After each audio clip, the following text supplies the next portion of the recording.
परमेश्वर के स्वभाव है, देखना है, सुनना है, बोलना है, कार्य करना है, प्रेम करना है, बचाना है, संभालना है। ये सब परमेश्वर का स्वभाव है। उसमें एक है परमेश्वर मनुष्य के साथ क्या करता है, बातचीत करता है और संधि बनाता है, मतलब अग्रीमेंट बनाता है। जैसे एक इंसान दूसरे के साथ अग्रीमेंट बनाता है, वैसे अग्रीमेंट बनाता है। ये सारी बातें बाइबल में दर्ज हैं। उनका अध्ययन अभी हम श्रृंखला में करते आ रहे हैं। ஆண்டவருடைய குணாதிசயங்கள் நிறைய உண்டு. அவர் காண்கிறார், கேட்கிறார், பார்க்கிறார், பேசுகிறார், செயல்படுகிறார், நேசிக்கிறார், ரட்சிக்கிறார், காப்பாற்றுகிறார், ஒரு மனிதனை தாங்குகிறார். எல்லாரோட குணாதிசயங்கள் ஒன்று. அதுல ஒன்றுதான் அவர் மனிதனோடு கூட இடைபடுகிறார், பேசுகிறார், ஐக்கியம் கொள்ளுகிறார், அவனோடு கூட ஒப்பந்தமும் போடுகிறார். ஒப்பந்தம் மனுஷன் கூட ஒப்பந்தம் மாதிரி கிடையாது. இது ஒரு ஜீவனுள்ள ஒரு ஒப்பந்தம். அதை உடன்படிக்கை என்று வேதம் சொல்லும். ऐसे परमेश्वर के बाइबल में दर्ज 8 संधियों में एक है अब्राहमिक संधि. அப்படிப்பட்ட ஆண்டவருடைய 8 உடன்படிக்கைகள் ஒன்று ஆபிரகாமின் உடன்படிக்கை. इसका परिचय पिछले सप्ताह हम दिए थे. इसे குறித்து ஒரு அறிமுகம் கடந்த வாரத்தில் கொடுத்தேன். मैंने क्या पिछले सप्ताह बताया? परमेश्वर पहले एक संधि बनाया आदम के साथ. देवन आदमोடு கூட முதல்ல ஒரு உடன்படிக்கை பண்ணினார். जब उसने पाप कर लिया वो रद्द हो गया. அவன் பாவம் செய்தபடியே அது வந்து முறிந்து போனது. उसको बोलते हैं अदन की वाटिका में हुई, इसलिए अदनी वाटिका. அது ஏதேன் தோட்டத்தில் நடந்ததுன்னா ஏதேன் உடன்படிக்கை சொல்லுது. उसके बाद परमेश्वर उसी आदम से उसी आदम में ही एक दूसरी वाचा संधि बनाया. उसको बोलते हैं आदमी संधि. आदम के साथ இரண்டாவது உடன்படிக்கை அதே தோட்டத்தில் அதே ஆதாமன் ஆண்டவன் அது ஆதாமின் உடன்படிக்கை சொல்லப்படுகிறது. ये सिर्फ आदम के साथ नहीं, सारे मानव जाति के साथ, जिसमें आप और हम सम्मिलित हैं. ஆதாம் உடன்படிக்கை அவரோட கூட மட்டும் இல்லை, முழு மனித குலத்தோடு கூட ஆண்ட பண்ணினா அதுல நீங்களும் நானும் அடக்கம். ये दूसरी. उसके बाद तीसरी वाचा हुई तब हुई जो मानव जाति बढ़ गई आदम हवा के द्वारा. हिंदी में साथ पाप में भी बढ़ गए. इसके कारण परमेश्वर को नष्ट कराना पड़ा. नष्ट करने के बाद परमेश्वर में एक परिवार को परमेश्वर ने बचाया, जिसका मुखिया करना नूह. उस नूह से परमेश्वर एक वाचा बांधा. फिर हम ऐसा नहीं करेंगे, आप लोग आगे बढ़ाते जाएंगे. उस वाचा का नाम है नूह की वाचा. ये भी सिर्फ नूह के साथ नहीं, सारे मानव जाति के साथ परमेश्वर ने बांधा. इसलिए आप और हम भी उस नूह की वाचा के अधीनस्थ हैं. आप और हम साधारण नहीं है, परमेश्वर के वाचा के अंतर्गत आप और हम हैं. इसका एक चिन्ह है जो बारिश में जो धनुष होता है आकार वो है. सो ஆண்டவர் மூன்றாவது உடன்படிக்கை நோவாவோடு கூட பண்ணினார். ஆதாம் ஏவாளின் பிள்ளைகள் பெருகி பாவம் பெருகின போது ஆண்டவரால் சகிக்க முடியாத சூழ்நிலை வந்த பொழுது அந்த உலகத்தை அழித்து போட்டு ஒரு குடும்பத்தை காத்தார். அந்த குடும்பத்தின் தலைவர் பேர்தான் நோவா. அவனோடு கூட உடன்படிக்கை பண்ணி சொன்னான், இனி ஜலத்தினால் அழிக்க மாட்டேன் என்று. இது மூன்றாவது உடன்படிக்கை. அவரோடு கூட பண்ணின உடன்படிக்கை. அது நீங்களும் நானும் இருக்கிறோம். அது நோவாவின் உடன்படிக்கை. जो नूह की वाचा परमेश्वर ने बांधा, उसमें परमेश्वर पहले वाले जो भाषाएं थी उसमें कई बातों को क्या किया है, पुनर्दृढ़ किया है. ஆண்டவர் நோவாவிட உடன்படிக்கை பண்ணின பொழுது முதல் 2 உடன்படிக்கை இருந்த अनेक ஏற்பாடுகளை உறுதிப்படுத்தினார். साथ ही साथ एक प्रावधान को परमेश्वर जोड़ा. கூடவே ஆண்டவர் ஒரு ஏற்பாட்டை சேர்த்து விட்டார். कौन सा परमेश्वर ने जोड़ा?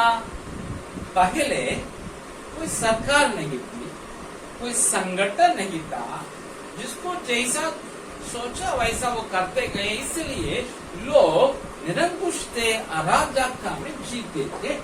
முதல் அழிக்கு முன்பாக அப்பாவை இஷ்டம் போல வாழ்ந்தபடியினால சீக்கிரட்டு போய் இருந்தது. ஒரு அரசாங்கம் ஃபார்முலா இல்லாம இருந்தது. अब परमेश्वर अभी ने क्या किया, ये पाप को रोकने के लिए, उसकी बढ़ती को रोकने के लिए, कंट्रोल करने के लिए, नियंत्रण में रखने के लिए ये सरकार की स्थापना करना है करके प्रावधान किया. இந்த பாவம் இனி பெருகாதபடி கட்டுப்படுத்துவதற்காக ஆண்டவர் அரசாங்கத்தை உண்டாக்குவதற்கு ஸ்தாபிப்பதற்கு ஒரு ஏற்பாடை பண்ணினார். அதுதான் இந்த 3வது உடன்படிக்கையோட ஏற்பாடு. 231 साल के बाद, मतलब कितना है, 231 ஆண்டுகளுக்கு பின், जल प्रलय के बाद, जल प्रलय का अपर परमेश्वर ने दुनिया में सरकारों की स्थापना की. ஆண்டவர் உலகத்துல அரசாங்கங்களை ஏற்படுத்தினார். उसके 301 साल के बाद, मतलब सरकार की स्थापना के 301 साल के बाद, அதாவது அரசாங்கம் ஸ்தாபிக்கப்பட்டதுக்கு அப்புறம் 301 வருடங்கள் கழித்து परमेश्वर ने एक व्यक्ति को चुना. आंडवर ஒரு மனிதனை தேர்ந்தெடுத்தார். कहां से? जिसको आज इराक बोलते हैं ना, उसका दक्षिणी क्षेत्र में एक जगह, एक शहर थी, पटना से भी बड़ा थी, उसका नाम ஊர்.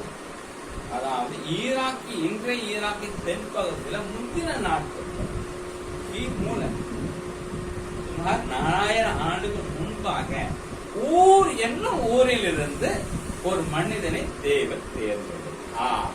उनको परमेश्वर क्या किया है, बुलाया, बेटा चले आना, मैं तुम्हारे लिए एक देश दिखाऊंगा. तो अपना घर छोड़ना, अपना परिवार छोड़ना, अपना शहर छोड़ना, अपना देश छोड़ना, मैं तुम्हारे लिए एक देश दिखाऊंगा, वहां चले आना.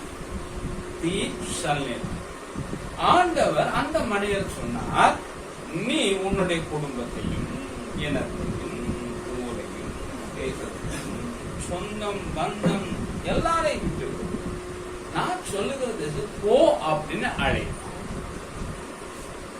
तब ये चलने लगा. चलते चलते चलते चलते 49 साल हुआ तो परमेश्वर उसके साथ एक संधि भाषा बनाया. அவன் உடனே ஆண்டவருடைய சத்தம் கேட்டு கிளம்பிட்டான். போய் போய் போய் போய் 49 வருஷங்கள் பொழுது ஆண்டவனோடு ஒரு உடன்படிக்கை பண்ணினான். ये है पृष्ठभूमि, संधि की पृष्ठभूमि. இதுதான் அந்த உடன்படிக்கையின் ஒரு பின்னணி.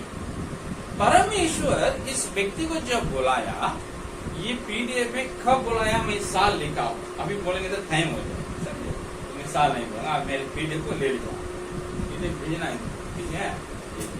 सो उस व्यक्ति जब परमेश्वर उनको बुलाया तो उनका उम्र है लगभग 50. கிட்டத்தட்ட ஒரு 50 வயதாயிருக்கும் ஆண்டு இந்த மனிதனை அழைத்தார். उसका नाम था अब्राम. அவனுடைய பேர் அப்ராம்.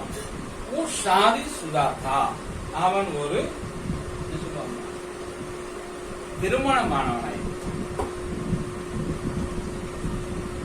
जो परमेश्वर को बुलाया था, परमेश्वर उनको एक प्रॉमिस दिया, मैं तुमको बड़ा बनाऊंगा, तुम्हारा नाम को बड़ा करूंगा, तुमसे हम बड़ी जातियों मतलब यादव बोलते हैं ना, ऐसी जाति की जाति मतलब राष्ट्र, तुम्हारे अंत से मैं राष्ट्र को उत्पन्न करूंगा, चले आना। सो प्रॉमिस, वायदा, प्रतिज्ञा देकर के परम बुलाया, चले आना। ஆண்டவர் அவன் அழைத்த பொழுது அவன் வாக்கு கொடுத்து அழைத்தான். वो वहां पहुंच गया। 75 उम्र जब हुआ, मतलब लगभग 25 साल के बाद इस देश पर में उनको लाया, वहां पहुंच गया। எந்த தேசத்துக்கு அழைத்தாரோ அங்க வந்து சேருமா அவன் வயசு 50-75 ஆயிடுச்சு. तुरंत बोला सचमुच में तुम्हारे साथ ऐसा ही करूंगा, जहाँ तुम आ गया ये देश तुम्हारे लिए होगा. நீ வந்து விட்டாயே இந்த தேசம் இது உனக்கு தான் அப்படின்னு 2வது முறையாக அந்த வசனத்தை வாக்குத்தத்தை உறுதி கொடுக்கிறார். फिर ये लिखा है बाइबल में उत्पत्ति के 12 अध्याय, 11 अध्याय में 25 से लेकर बढ़ेगा लिखा है, 12 में वो वहां पहुंच गया लिखा है, और 13 में क्या हुआ, उसका एक भतीजा भी अपने परिवार के साथ था। उन दोनों के बीच में थोड़ा सा झगड़ा हुआ, संबंध बड़ी हो गई तो झगड़ा होना है भाई भाई के बीच में। तो उसने कहा तुम थोड़ा अलग हो जा, जो अच्छा तुम चुन लेना, जो बुरा हम मेरे लिए लगे।